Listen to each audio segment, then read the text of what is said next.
তিন নম্বরে মিশা কথা কন যে বউয়ের লগে কার কইলেন কো হুন্ডা লাইতেছে না তার রেডি এর লেগে তো কইতাম খলিল বের কাছে কানে কানে কইয়া যায় কত তো শুনেন না একটা তো কি লাভ হইলো কামটা কথাটা হন এটা কামো লাগান যাব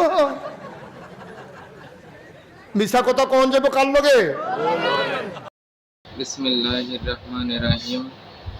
আদম আলাইহিস সালাম হতে হযরত মুহাম্মদ সাল্লাল্লাহু আলাইহি ওয়াসাল্লাম এবং যত পীর আউলিয়া গাছ কুতুব সকলের পায়ে ভক্তি এবং সালাম রেখে এক বক্তা বলেছে ওয়াজের মধ্যে মিথ্যা বলা হালাল, মিথ্যা বলা যাবে, এটা জায়েজ।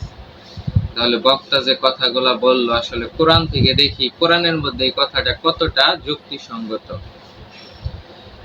সূরা বাকারার 42 নম্বর আয়াত,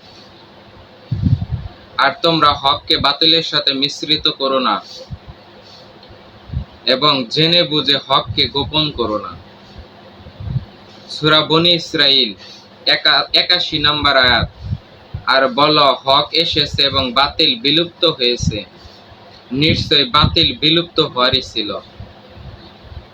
সূরা আল আনাম 21 নম্বর আয়াত, আর তোমার চেয়ে বড় জালিম আর কে, যে আল্লাহর উপর মিথ্যা রটনা করে অথবা তার আয়াত সমূহ অস্বীকার করে, নিশ্চয় জালিমরা সফল কাম্য হয় না।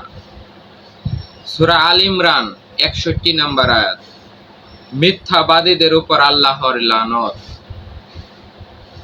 তাহলে কোরআনের আয়াতের মধ্যে এরকম 4টা আয়াত বললাম, এরকম আরো 10 থেকে 12টা আয়াত রয়েছে মিথ্যার উপরে, যে জায়গায় মিথ্যা আল্লাহ পাক সরাসরি হারাম ঘোষণা করে দিয়েছে, নিষেধ করে দিয়েছে। যারা মিথ্যা বলবে তাদের উপর আল্লাহর লানত।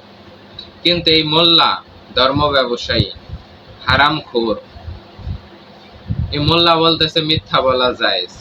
হাদিসের মধ্যে পাওয়া যায় তিরমিজি শরীফ, বুখারী শরীফ, আবু দাউদ শরীফ, মিশকাত শরীফ, যত রকমের হাদিস গ্রন্থ আছে প্রত্যেকটা হাদিস গ্রন্থের মধ্যে মিথ্যা বলা জায়েজ। তাহলে আপনাদের কাছে আমার প্রশ্ন, আপনারা কোরআন কি মানবেন না হাদিস মানবেন? যদি আপনি হাদিস মানেন, কোরআনের এই আয়াতকে অস্বীকার করা হলো।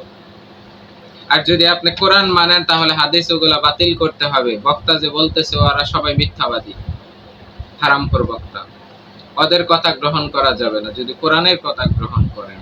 আর ওদের কথা যদি গ্রহণ করেন, কোরআন বাতিল করতেছেন, অস্বীকার করতেছেন। আর কোরআনের একটি আয়াত যে অস্বীকার করবে সে সঙ্গে সঙ্গে কাফের, সে সঙ্গে সঙ্গে কাফের। আল্লাহর আয়াত সমূহ যারা অস্বীকার করে তারা জালিম। তাহলে আপনি যদি মিথ্যা ওই বক্তার কথা শুনে মিথ্যাকে গ্রহণ করেন, হাদিসকে যদি গ্রহণ করেন আপনি, তাহলে কোরআনকে অস্বীকার করা হইতেছে। তাহলে বর্তমান সমাজে হাদিসের নামে জালিয়াতি ভরে গিয়েছে। যত হাদিস তত মিথ্যার বাক্স, মিথ্যার ভান্ডার।